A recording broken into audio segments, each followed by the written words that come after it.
If you're over 60 and thinking a relationship will save you from loneliness, listen to me first. I am 74 years old. According to the numbers, I am in the late autumn of my life. And almost every time I meet someone new, at the pharmacy, at church, in the cereal aisle of the supermarket, they tilt their head with that soft, sympathetic look and ask me the same question. Henry, don't you get lonely? Henry, isn't that house too quiet? Wouldn't it be nice to have someone to sit beside you in the evenings? They ask it like solitude is a disease, like silence is something to be cured. 10 years ago, when I was 64, I started to believe them. Let me take you back. My wife, Margaret, passed away when I was 61. Heart failure, quick and cruel.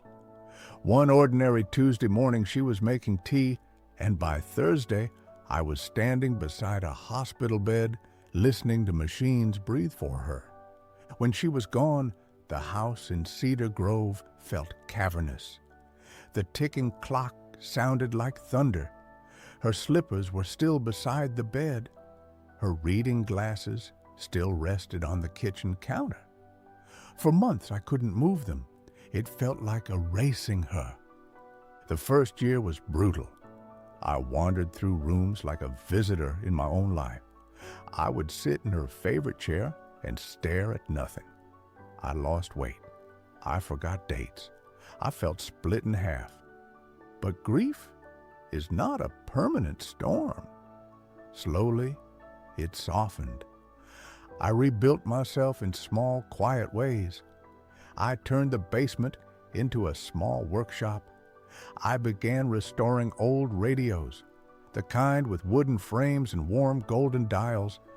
I started waking up at 6 a.m., making strong black coffee and sitting on the back steps while the sun climbed over the maple trees. No television, no conversation, just birdsong and breath. And something unexpected happened. I found peace, not fireworks, not laughter echoing down hallways, but steady, grounded peace, the kind that wraps around you like a well-worn sweater. By the time I was 67, I was no longer surviving. I was living quietly, but fully. But the world does not trust an older man alone. My son Daniel worried. My sister Elaine insisted I put myself back out there. Even my neighbor Carol slipped me a phone number one afternoon while we were collecting our mail. Her name is Linda, she whispered. She's 68. Sweet woman, loves traveling. You two would be perfect. And when enough people imply that you're incomplete, you start to question your own contentment. So at 68, I said yes. Linda was vibrant. She wore bright scarves and drove a silver SUV. She laughed loudly. She touched my arm when she spoke. On our first coffee date in Brookfield, she looked at me, really looked at me, and I felt seen again.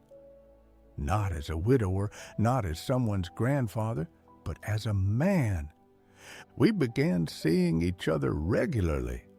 At first it felt flattering, exciting even. We went to concerts in the park, tried new bistros downtown. I bought a new jacket. I shaved more carefully. I felt a spark I hadn't felt in years. But slowly, quietly, something inside me began to shrink. It started with my time. Before Linda, my phone sat forgotten on the hallway table. After Linda, it lived in my pocket. Good morning texts, afternoon check-ins. Why didn't you answer? Calls. If I spent 2 hours restoring a radio and missed her message, she would sound wounded.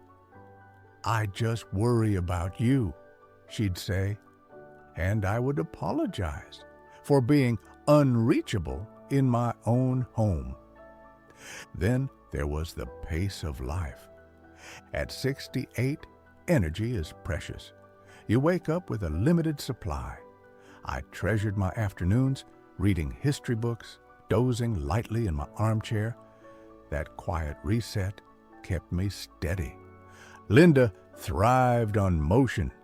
Day trips to Lake Brighton, weekend getaways, dinner parties with her friends, shopping excursions that left my knees throbbing.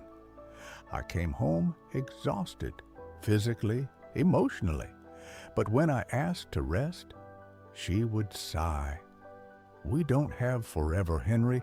We should be living." Her words were meant to inspire. Instead, they made me feel defective, old, slow. So I pushed myself. I smiled when I was drained. I agreed when I wanted to decline. I was performing joy while my spirit dimmed. Then came the finances. I worked 42 years as a civil engineer. I saved carefully. My pension and savings were my safety net, my promise that I would never burden my children.